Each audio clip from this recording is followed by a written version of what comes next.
Hello friends, welcome to my channel. तो आज चलिए देखते हैं साइंस। लेकिन साइंस से आज थोड़ा सा बदलाव ये किए हैं कि फिजिक्स केमिस्ट्री से क्वेश्चन थोड़ा कम रहेगा। उसी की जगह पे करंट रूप में जो साइंस प्रौद्योगिकी ठीक है पारिस्थितिकी तंत्र से रिलेटेड क्वेश्चन रहता है वो रहेगा। ठीक है, तो आइए देखते हैं पहला क्वेश्चन आज का क्या है। तो यहाँ पे आप देख सकते हैं कि यह दक्षिणी भारत के उष्णकटिबंधीय पहाड़ों में पाई जाने वाली एकमात्र कैप्रेने प्रजाति है। वे पश्चिमी घाटों के लिए स्थानिक है। इसकी IUCN स्थिति लुप्तप्राय है। यह निम्नलिखित में से किस जानवर की बात यहाँ पे की गई है? तो चार ऑप्शन है: लाइन टिल्ड मकाक, नीलगिरी तहर, नीलगिरी मार्टन, भारतीय गौर। आंसर होगा नीलगिरी तहर, ऑप्शन बी। ठीक है, आइए देखते हैं। हाल ही में तमिलनाडु सरकार ने नीलगिरी तहर के संरक्षण के लिए 25 करोड़ रुपए की लागत से एक पहल शुरू की। नीलगिरी तहर परियोजना के तहत तमिलनाडु सरकार की योजना है। नीलगिरी तहर दक्षिण भारत के उष्णकटिबंधीय पहाड़ों में पाई जाने वाली एकमात्र कैप्रिने प्रजाति है। प्राकृतिक आवास क्या है? वे पश्चिमी घाटों के लिए स्थानिक है और केरल और तमिलनाडु के बीच पश्चिमी घाटों के बड़े हिस्से में निवास करते थे। IUCN संरक्षण स्थिति जो है संकटग्रस्त है। ठीक है, भारत का वन जीव संरक्षण अधिनियम 1972 के अनुसूची 1 में से रखा गया है। आइए देखते हैं दूसरा क्वेश्चन आज का है। हाल ही में इंटेलिजेंट ट्रे रिट्रीवल सिस्टम खबरों में रहा। यह निम्नलिखित में किससे संबंधित है? चिकित्सा से, नैनो तकनीक, स्क्रीनिंग तकनीक, क्रिप्टो करेंसी माइनिंग। तो आंसर होगा ऑप्शन सी। ठीक है, स्क्रीनिंग तकनीक। आइए देखते हैं इंटेलिजेंट ट्रे रिट्रीवल सिस्टम। यह एक कृत्रिम बुद्धिमत्ता, ठीक है, आर्टिफिशियल इंटेलिजेंस पर आधारित पूरी तरह से स्वचालित मशीन है जो उन्नत स्क्रीनिंग तकनीक के साथ यात्री सुरक्षा प्रदान करने में मदद करती है। मशीन उन्नत उपकरणों के साथ छवि विश्लेषण सॉफ्टवेयर से लैस है जो स्क्रीनर के लिए हर सामान के लिए सही निर्णय लेना आसान बनाती है। बदले में यात्रियों को पारंपरिक मशीनों की तुलना में स्क्रीनिंग को बहुत तेजी से और आसानी से पूरा करने में मदद करता है। मशीन में उच्च खतरे वाले सामान के लिए एक समर्पित मॉड्यूल भी है जिस पर हवाई अड्डे पर तत्काल ध्यान देने की आवश्यकता है। ITRS मशीन अपनी तरह की अनूठी मशीन है जो यात्रियों को हवाई अड्डे पर हैंड बैगेज स्क्रीनिंग के दौरान यात्रा का अनूठा अनुभव देती है। आगे देखते हैं। भारतीय सुदूर संवेदन संस्थान IIRS के संबंध में निम्नलिखित कथनों पर विचार करें। यहाँ देख सकते हैं कि IRRS भारतीय अंतरिक्ष अनुसंधान संगठन ISRO की एक घटक इकाई है। यह उपग्रह का उपयोग कर किसी भी स्थान की भूवैज्ञानिक स्थिति का अध्ययन करने में शामिल होता है। तीसरा है दक्षिण पूर्व एशिया में प्रशिक्षण, शिक्षा और अनुसंधान के माध्यम से भूस्थानिक प्रौद्योगिकी और इसके अनुप्रयोगों में प्रशिक्षण और क्षमता निर्माण में एक प्रमुख भागीदारी है। तो यहाँ पे जो है तीनों कथन एक तरह से ठीक है, तो आंसर हो जाएगा ऑप्शन डी। थोड़ा सा देख सकते हैं भारतीय सुदूर संवेदन संस्थान, यहाँ फिर भारतीय सुदूर संवेदन संस्थान भारतीय अंतरिक्ष अनुसंधान संगठन ISRO अंतरिक्ष विभाग सरकार की एक घटक इकाई है। भारतीय सुदूर संवेदन संस्थान देहरादून ने देखा कि जोशीमठ और आसपास के क्षेत्र में उपग्रह डेटा के आधार पर प्रति वर्ष 6.5 सेंटीमीटर की दर से डूब रहे हैं। 1966 में अपनी स्थापना के बाद से IRRS दक्षिण पूर्व एशिया में प्रशिक्षण, शिक्षा और अनुसंधान के माध्यम से भूस्थानिक प्रौद्योगिकी और इसके अनुप्रयोगों में प्रशिक्षण और क्षमता निर्माण में एक प्रमुख संस्था है। आगे इधर है, हाल ही में गुरुत्वाकर्षण लेसिंग शब्द समाचारों में रहा है। यह निम्नलिखित में से किससे संबंधित है? तो यहाँ पे चार ऑप्शन हैं, लेकिन डायरेक्ट चलते हैं आंसर पर। यह तब होता है, ऑप्शन सी देख सकते हैं, यह तब होता है जब बड़ी मात्रा में पदार्थ एक गुरुत्वाकर्षण क्षेत्र बनाता है जो इसके पीछे की वस्तुओं से प्रकाश को विकृत और अवर्धित करता है। तो आंसर होगा ऑप्शन सी। ठीक है, कहा है यहाँ पे गुरुत्वाकर्षण लेसिंग। गुरुत्वाकर्षण लेसिंग की घटना तब होती है जब बड़ी मात्रा में पदार्थ जैसे कि एक विशाल आकाशगंगाओं का समूह या एक ब्लैक होल एक गुरुत्वाकर्षण क्षेत्र बनाता है जो इसके पीछे की वस्तुओं से प्रकाश को विकृत और आवर्धित करता है। गुरुत्वाकर्षण लेसिंग आइंस्टीन के सामान्य सापेक्षता के सिद्धांत मास वेन्ड लाइट पर आधारित है। सामान्य लेंस जैसे कि एक आवर्धक कांच में प्रकाश किरणों को मोड़कर काम करते हैं जो प्रकाश को कहीं और केंद्रित करने के लिए अपवर्तन नामक प्रक्रिया में उनके माध्यम से गुजरते हैं। इसी तरह किसी विशाल वस्तु का गुरुत्वाकर्षण क्षेत्र उस वस्तु के करीब से गुजरने वाली प्रकाश किरणों को मोड़कर कहीं और केंद्रित कर देता है। वस्तु जितनी अधिक विशाल होती है उनका गुरुत्वाकर्षण क्षेत्र उतना ही अधिक मजबूत होता है और इसीलिए प्रकाश किरणों का झुकाव उतना ही अधिक होता है। ठीक उसी तरह जैसे ऑप्टिकल लेंस बनाने के लिए सघन सामग्री का उपयोग करने से अपवर्तन की मात्रा अधिक होती है, वास्तव में गुरुत्वाकर्षण लेंस प्राकृतिक ब्रह्मांडीय दूरबीनों की तरह कार्य करते हैं। ध्रुवीय भंवर के संबंध में निम्नलिखित कथनों पर विचार करें। यह पृथ्वी के ध्रुवों के चारों ओर कम दबाव और ठंडी हवा का एक बड़ा क्षेत्र है। दूसरा, यह गर्मियों में कमज़ोर हो जाता है और सर्दियों में मजबूत हो जाता है। तो यहाँ दोनों कथन ध्रुवीय भंवर के बारे में सही है, इसीलिए ऑप्शन सी सही हो जाएगा।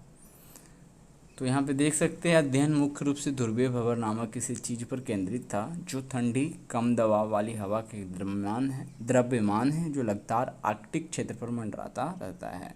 ध्रुवीय भंवर पृथ्वी के ध्रुवों के आसपास कम दबाव और ठंडी हवा का एक बड़ा क्षेत्र है। यह हमेशा ध्रुवों के पास मौजूद होता है लेकिन गर्मियों में कमज़ोर हो जाता है और सर्दियों में मजबूत हो जाता है। थोड़ा सा और होगा इसमें। लास्ट शब्द हवा के वामावर्त प्रभाव को संदर्भित करता है जो ठंडी हवा को ध्रुवों के पास रखने में मदद करता है। कई बार उत्तरी गोलार्ध में सर्दियों के दौरान ध्रुवीय भंवर का विस्तार होता है, ठीक है, जिससे जेट स्ट्रीम के साथ ठंडी हवा दक्षिण की ओर भेजी जाएगी। एक जेट धारा ध्रुवीय भंवर की चारों ओर वायुमंडल में तेजी से चलने वाली हवा का क्षेत्र है।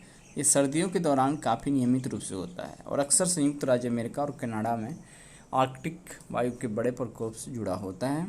यूरोप और एशिया के हिस्से भी ध्रुवीय भंवर से जुड़े ठंडे उछाल का अनुभव करते हैं। आगे देख सकते हैं येलो बैंड रोग के संदर्भ में निम्नलिखित कथनों पर विचार कीजिए। यह पूर्वी थाईलैंड के ससेसैन द्वीप में समुद्र तल के विशाल हिस्सों में प्रवाल को मार रहा है।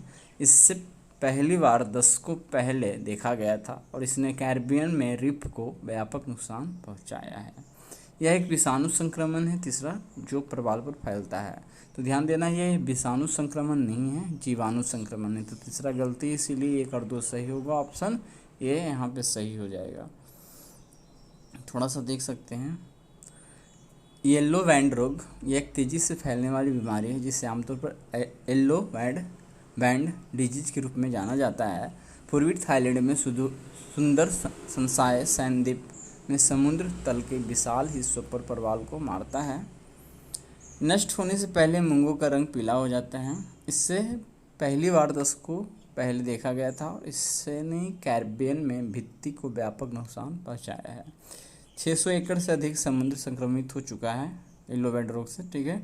इस पीले बैंड रोग के संपर्क में आने वाले प्रवाल जीवित नहीं रह सकते, वे धीरे धीरे मर जाएंगे, ठीक है। आगे देख सकते हैं येलो बैंड रोग, ये फिर इसी को बोल रहा है कि येलो बैंड रोग येलो ब्लॉच रोग के समान है।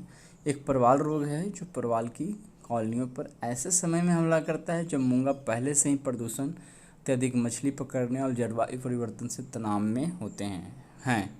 येलो बैंड रोग एक जीवाणु संक्रमण है जो प्रवाल पर फैलता है, जिससे संक्रमित मूंगा कॉलोनी की सतह के साथ हल्के पीले सफ़ेद घावों के फीके पड़ जाते हैं।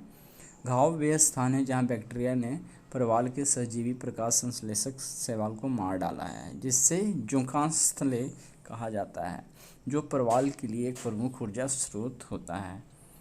आगे देखते हैं मत्स्य पालन उद्योग पर नकारात्मक प्रभाव डालने वाले निम्नलिखित पर विचार करें। एल नीनो घटना, जैविक ऑक्सीजन की मांग में कमी, कोश संपासा मछली पकड़ना, कम्बोवा जलीय पौधा। तो यहाँ पे कम्बोवा जलीय पौधा जो है वो भी मत्स्य पालन पर नकारात्मक प्रभाव डालता है। कौशंपास विधि से मछली पकड़ना ये भी नकारात्मक प्रभाव डालता है। एल नीनो घटना ये भी मछली पालन उद्योग पर नकारात्मक प्रभाव डालता है। जैविक ऑक्सीजन की मांग में वृद्धि सही होगा, ठीक है, कमी नहीं। तो यहाँ 1, 3 और 4 सही है, इसलिए यहाँ पे ऑप्शन 20 सही हो जाएगा। आगे देखते हैं, चीन के बाद भारत विश्व का तीसरा सबसे बड़ा मछली उत्पादक और दूसरा सबसे बड़ा जलीय कृषि देश है। भारत में नीली क्रांति ने मत्स्य पालन और जलीय कृषि क्षेत्र के महत्व को प्रदर्शित किया है। इस क्षेत्र को एक उदीयमान क्षेत्र माना जाता है और निकट भविष्य में भारतीय अर्थव्यवस्था में एक महत्वपूर्ण भूमिका निभाने के लिए तैयार है। आगे देख सकते हैं, नकारात्मक प्रभाव वही चारों है, ठीक है। यहाँ पे जैविक ऑक्सीजन की मांग में वृद्धि होता है और कैम्बाम्बा, ठीक है, कैम्बोवा जलीय पौधा ये भी मछली उत्पादन में नुकसान पहुंचाते हैं। फिलहाल इसका डिटेल हमने ऐड नहीं किया है, रहने देते हैं। आगे देखते हैं, निम्नलिखित में कौन सा कथन किंग पेंगुइन के बारे में सही है। ये पेंगुइन की सबसे बड़ी प्रजाति है। ये घोंसला नहीं बनाते हैं और अपने अंडे, दूसरा है यहाँ पे, अंडे को हर समय अपने पैरों के ऊपर करवट लेकर इधर उधर ले जाते हैं। इसकी IUCN स्थिति खतरे के करीब है। तो ध्यान देना है कि ये घोंसले नहीं बनाते हैं, अपने अंडे को हर समय अपने पैरों के ऊपर करवट लेकर उधर उधर ले जाते हैं, ये सही है। ये पेंगुइन की सबसे बड़ी प्रजाति है, नहीं, दूसरी सबसे बड़ी प्रजाति है और इसके IUCN स्थिति उतनी ख़राब नहीं है, ठीक है। तो यहाँ पे देख सकते हैं कि किंग पेंगुइन वे दूसरी सबसे बड़ी पेंगुइन प्रजाति है। वे अंटार्कटिका और उप अंटार्कटिका द्वीपों पर रहते हैं। प्रमुख उपनिवेश क्रोजेट, प्रिंस एडवर्ड आइलैंड, क्रेगुएलन द्वीप, हर द्वीप, दक्षिण जॉर्जिया और मैक्वेरी द्वीप पर पाए जाते हैं। किंग पेंगुइन घोंसला नहीं बनाते हैं और अपने अंडे को अपने साथ हमेशा अपने पैरों के ऊपर ले जाते हैं। संरक्षण स्तर क्या है, IUCN के अनुसार यह सबसे कम चिंता की श्रेणी में आता है। खतरा क्या है, जलवायु परिवर्तन, निवास स्थान परिवर्तन और अंटार्कटिक ध्रुवीय मोर्चे का दक्षिण की ओर स्थानांतरण के कारण खतरा हो रहा है इसको। आगे देखते हैं, निम्नलिखित तीनों पर विचार कीजिए। सुर सरोवर है, हैदरपुर आर्द्रभूमि है और तीसरा है बांधवाना आर्द्रभूमि। तो सुर सरोवर जो है भालू बचाव केंद्र के लिए है, ठीक है। हैदरपुर आर्द्रभूमि ये भी सही है कि विश्व स्तर पर संकटग्रस्त 15 से अधिक प्रजातियों को ये समर्थन करता है। और बांधवाना आर्द्रभूमि या वेटलैंड्स बोल सकते हैं, इको टूरिज्म के लिए हब है, ठीक है। इसलिए ऑप्शन डी यहाँ पे सही होगा, तीनों सही है। यहाँ देख सकते हैं वही चीज़ है, इसलिए इसको आगे बढ़ते हैं।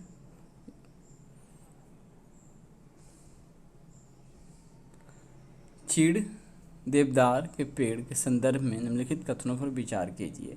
यह हिमालय का मूल निवासी है, यानी कि मूल रूप से वहाँ पाया जाता है, जो अफगानिस्तान, पाकिस्तान, नेपाल और भारत में फैला हुआ है।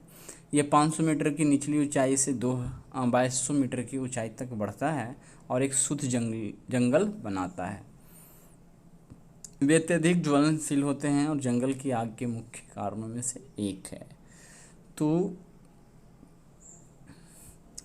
अब यहाँ पे तीनों कथन सही है, इसके बारे में थोड़ा डिटेल से देखते हैं। यह हिमालय का मूल निवासी है जो अफगानिस्तान, चलिए सॉरी इस पे डिटेल वही तीनों पॉइंट है, ठीक है, और तीनों पॉइंट जो है सही है। तो आज हमने देख लिया 10 क्वेश्चन साइंस से। मिलते हैं अगले दिन बिहार स्पेशल जीके में, उसमें भी अभी मॉडर्न हिस्ट्री चल रहा है बिहार का, ठीक है।